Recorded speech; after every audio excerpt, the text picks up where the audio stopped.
Welcome to the Healthy Compulsive Project podcast, where you can take a deep dive to explore the pitfalls and potential of the obsessive-compulsive personality, offering hope and help for perfectionists, workaholics, micromanagers, type A personality, and control freaks.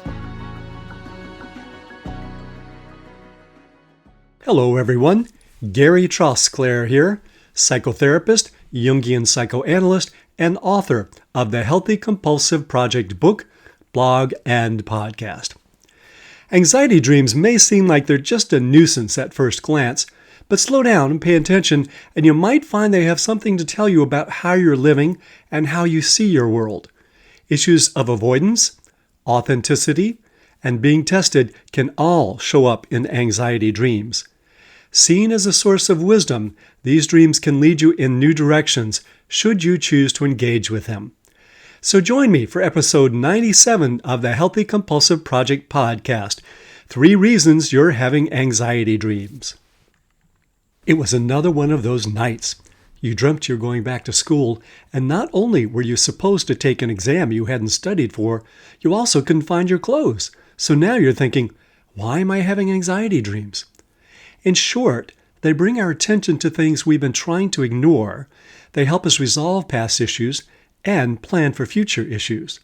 And they highlight our need for self-acceptance. An increasing amount of research supports Carl Jung's idea that dreams contribute to our well-being by compensating unbalanced conscious positions. Unhealthy attitudes and perspectives can be shifted by the experience of dreams and the differing outlook they present.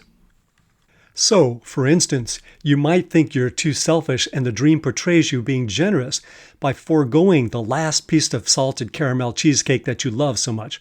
Or you think you're a peaceful person and the dream portrays you tripping an old lady crossing the street. Or you think you're done with your scalawag husband and you dream about him leaving and how much you miss him. Anxiety dreams, particularly those about examinations, performances, and being seen naked in public, may seem like they're just replaying what you worry about anyway. So you might ask, what good are they? But take a little more time with them, look a little more closely, and they may reveal a deeper process in which you're actually trying to work something through. When we work with this process, we can experience reduced anxiety and a more adaptive mindset. Here are 3 questions to help you get something out of these dreams. 1.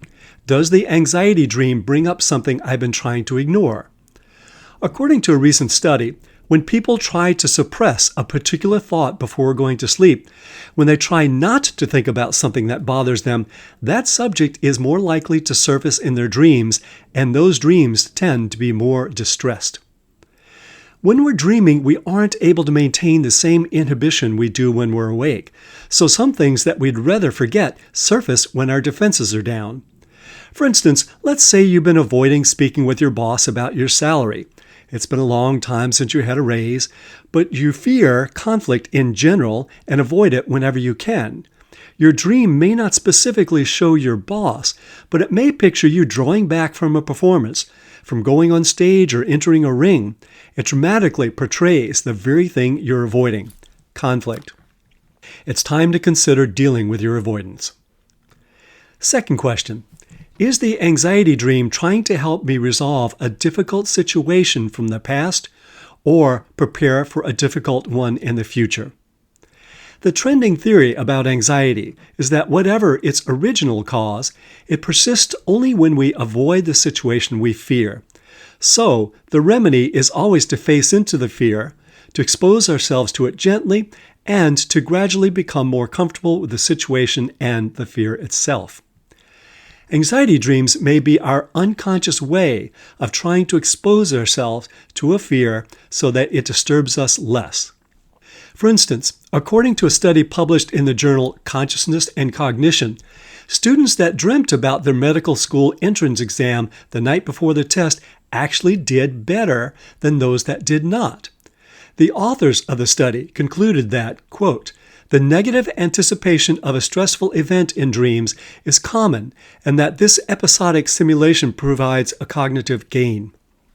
Further, According to the increasing evidence for the threat simulation theory of dreams, dreams serve a biological purpose in that they repeatedly simulate threatening events, and in doing so, they, quote, rehearse the cognitive mechanisms required for efficient threat perception and threat avoidance, leading to increased probability of reproductive success during human evolution, end of quote. In other words, when you have certain anxiety dreams, you may be practicing by leaning into the fear. According to researcher Ernest Hartman, dreams are hyperconnective. They creatively associate ideas and feelings, creating different sets of neural configurations in a way that helps us to adapt to what we've been through, where we are, and where we may be headed. When we're awake, our mode of thinking is too linear to allow us to develop these more creative ways of seeing our situation. And the third question: does the anxiety dream highlight my need to be more self-accepting and authentic? Examination dreams aren't just about examinations, and performance dreams aren't just about performances. They're also about a felt discrepancy between who we feel we are and who we imagine the world expects us to be. As in those dreams of being seen naked in public, we fear being seen for who we really are. Because tests represent an assessment of whether we are meeting collective standards, examination dreams may actually point to a fear of being evaluated by society and not meeting their criteria. Similarly, performance dreams draw our attention to a fear that our capacity to play a certain role is being evaluated by society and that we fear we aren't up to it. Or, as I've explored in a previous post, trying too hard to be good may indicate that our life has become an attempt to prove that we're okay, that we're respectable and not lazy. And that was podcast episode 24. And examination dreams may also indicate that you see your entire life as a test. It is not. That's podcast episode 85.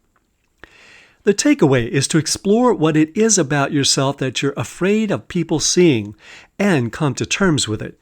Your dream may indicate that keeping up the performance is taking up too much of your energy and may not be worth it. Whatever the purpose of the dream may be, the most effective way to get something out of it is not to, quote, figure it out in some definitive way, but rather to engage with it, imagine into it, dream it onward, talk to the characters. The deeper your emotional experience of it, the more likely it is that it will shift you in the direction you need to go. A positive and inquisitive attitude toward your dreams can help you come to terms with your fears.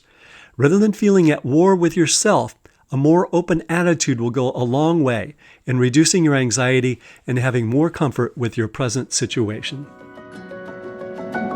You can find transcripts of this podcast with links to research sources and lots more at the Healthy Compulsive blog, www.thehealthycompulsive.com. If you'd like to subscribe to the Healthy Compulsive podcast, hit that subscribe button. And for a thorough guide to cultivating the positive potential of the compulsive personality, find my book on Amazon, The Healthy Compulsive: Healing Obsessive-Compulsive Personality Disorder and Taking the Wheel of the Driven Personality. And if you find any of these helpful, let others know by leaving a review. Till next time, enjoy the drive.